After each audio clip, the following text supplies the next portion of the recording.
Man, the whole fucking house is burnt the fuck down.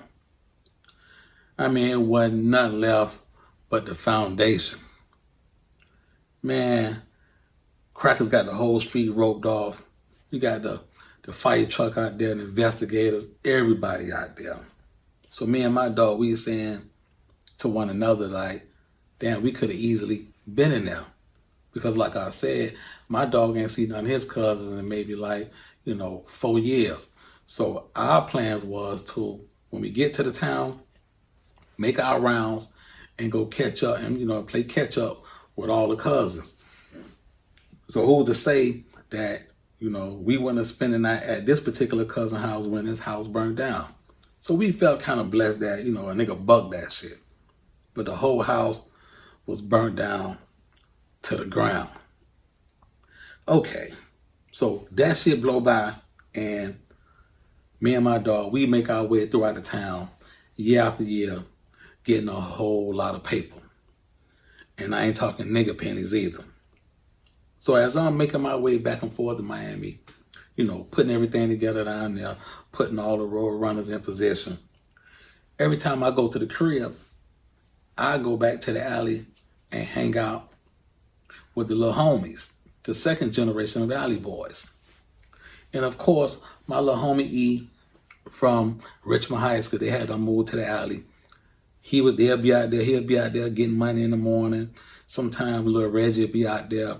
I want to say rest in peace to my little homie Reggie. Sometimes Reggie will be out there. And of course, my dog T-Boy will be out there. So every now and then, I snatch T-Boy up and we'll go get some breakfast. Now back in those days, my favorite spot was Buckeyes. And Buckeyes used to sit right there on 46 and 22nd. Right now, I think it's like a 7-Eleven or something right there, right across the street from Joe's store. But that used to be my spot back in the days. So I snatch T-Boy up and we'll go get breakfast every morning. And I remember one morning, a lady came to my table and she asked me, what you gonna have today? You gonna have your salmon croquette or you gonna have your Garcia sausage, cook hard? So I was like, yes, ma'am, I'm gonna have my Garcia sausage today. So she said, let me ask you, what is your name? So I said, well, my name Kevin. She was like, do you know my son? And I was like, no, ma'am. What's your son's name? She said, his name is Rick. So I was like, no, ma'am, I don't know him. She said, well, his real name Isaac. So when I stepped back and I looked at her, I was like, Isaac Cole? She said, yeah. So I looked at her real good. I was like, yes, ma'am, I know who you is.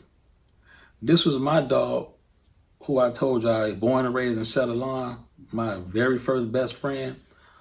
At 11 to 12, they left Chatillon and they moved to Bronx Sub, to the High Tops. This was his old girl. So as everything kind of came back to me, I was like, yes, ma'am, I know who you is. And how Rick doing, man? I ain't seen him in years. She said, well, he locked up right now. She said, he been locked up like a month, And so she went to telling me, he caught a case of that. The Dolphin store fucking around with Dool of them and all them niggas up there. She said, but he should be coming home soon. So I was like, well, here go my beeping number. I gave her my beeping number. I say, next time you talk to him, tell him I asked about him. If you need anything, my auntie stay right across the street. You can go over there and get anything from my auntie. So, so me and T-Boy, we every morning that was our little spot. We'll go over there and we'll chop it up. But it never failed.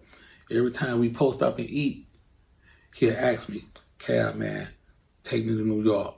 Come on, man, when you go take me to New York? Round about this time, like at the top of 92, we just had done went through some shit with some other Florida niggas in the town. So I always tell them, man, it ain't a good time right now, but I'm gonna put the play together. I got you. Because the last thing I wanted to do was bring my little nigga up there and something happened to him. He definitely was seasoned for that type of shit, but I just ain't really want that shit on my conscience. But I told him, though, I got you, don't worry. So as I'm making my way back and forth from Miami to New York, at the top of 1992, me and my dog, we up there, we get into it as usual. We get a call. It's my dog Auntie. She tell us, man, y'all come through, somebody want to see y'all. So we jump on a little slider and we make our way over to my dog Auntie crib. So as we coming up on her street, we see like a little fire truck in the middle of the street, but you know, that shit, we ain't paying that shit no mind. But we know this is right there like in the middle of the street. So as we park the car and we go up in her crib, the first person we see is my dog cousin, her boyfriend, the nigga who first brought us up there in 1989. This nigga standing in the middle of the living room. Not only is he standing in the middle of the living room, this nigga in the middle of the living room, he got a full-fledged fireman uniform on. This nigga is a fucking fireman. I mean, he got the whole get up on. Standing there with a funny ass smirk on his face. So me and my dog, the first thing we tell this nigga is, man, you got some fucking nerves. Nigga, you burnt this lady's house down a couple of years back and you got a nerve to double back and you was a fucking full-fledged fireman. Man, we bust out laughing, the whole house laughing, man. We like, man, nigga, boy, you something else, nigga. You got some fucking nerve. So as we laughing and we, you know, get that shit all out and this, that, and the third, you know, we still can't believe how this nigga just, you know, pull that shit off because, you know, eventually the investigators and the fire people, they chalked it up to as faulty wiring when the house burned down in 1989. So we was asking the nigga, man, how the fuck you pull that shit off? But anyway, after we get through all that, the 2100 questions and everything, we walk outside. So he tell us, you know, what he been up to besides burning motherfucking houses down. He tell us, man, he engaged and, you know, his fiance, she is a beautician. You know, she got 2 beauty parlors in Rochester and, you know, that she got some sisters and the sisters got a whole bunch of friends and he been telling them about us and they want to meet us and, you know, yada, yada, yada. So he was like, man, also, we making a transition to Atlanta. He said, man, we brought out some commercial property down there in the A and we copped us a big crib. He said, man, I'm going to Atlanta next week to check on the properties. He said, man, but I want y'all to come down there with me.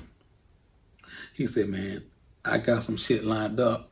He said, man, I've been thinking about y'all like for the last year. He said, man, I want y'all to get down with me on this. So since me and my dog, we kind of figured we got the whole thing going on the west side and the east side, we had time to kill. Okay, we'll slide down to the A with you. So that next week, we jump on a Z-Tag and we do just that. We drive down to Atlanta. So we go down there, true enough, you know, him and his wife, him and his fiance had done caught this big ass house. They got commercial properties where they go put their beauty salons and all that. And, you know, he went to telling us, you know, what kind of play he putting together. The fiance uncle, you know, is this rich doctor, him and his wife. You know, they've been, you know, doctors for like 20, 30 years. But also the doctor, the rich uncle, he kind of like doing this little thing in the street. So as we get up every day, we going to Po Folks. Our little routine was get up, we go eat some lunch at Po Folks. And the first thing me and my dog noticed was, you know, it wasn't nothing but black people everywhere in the A. Now, we hadn't heard all these stories about how Atlanta was just so blacked out, you know, from all our, you know, sandbox niggas who was been getting money in Atlanta, you know, all throughout the 80s. But, you know, you really wouldn't understand that shit until you got there and seen it. Man, it was black businesses, black people everywhere through that shit. And, you know, so as we making our way, you know, throughout the town and we going, you know, throughout all the colleges, because, you know, that was like the shit to do. When you go to the A, you know, that shit was like free reign. You can go on the college campuses, you know, all that, like at Morehouse and Spelman and Clark. You can go out there and you could just parlay, you know, everybody did that shit in Atlanta. So as we making our way throughout the town, we get in touch with his fiance, we get in touch with her uncle. He give us a certain time to come meet him at his house. So now we say, okay, well, we got maybe like an hour or two to kill. Let's hit the malls. Let's just see, what the mall's looking like. So the first place we go also is the Underground Mall. So I never forget, 5 minutes into walking in the mall, I bump into my niggas at the graveyard. The first person I see is my nigga Kevin Maynard. When I see him, then I look behind him, it's my nigga Blow, Kurt, and my other homie, bruh, who from out the graveyard. They see us, they give us dap, they give us hugs, man. What y'all doing up here, man? With the woo, man. We tell them, man, yeah, man, we just sliding through, man. We just sliding through on our way to New York, doing some shopping. Yeah, man, we heard how y'all getting to it up there in New York, man. Yeah, man, we over here in these projects, man, and we over there in these projects. So they went to talking about, other Miami niggas over there in Techwood and Grady Homes and over there in Herndon Homes. I mean, they giving us, the rundown, of the whole Atlanta. So they were like, yeah, man, y'all take our people numbers, man. Y'all niggas come back through, man. We can go ahead and put some shit together.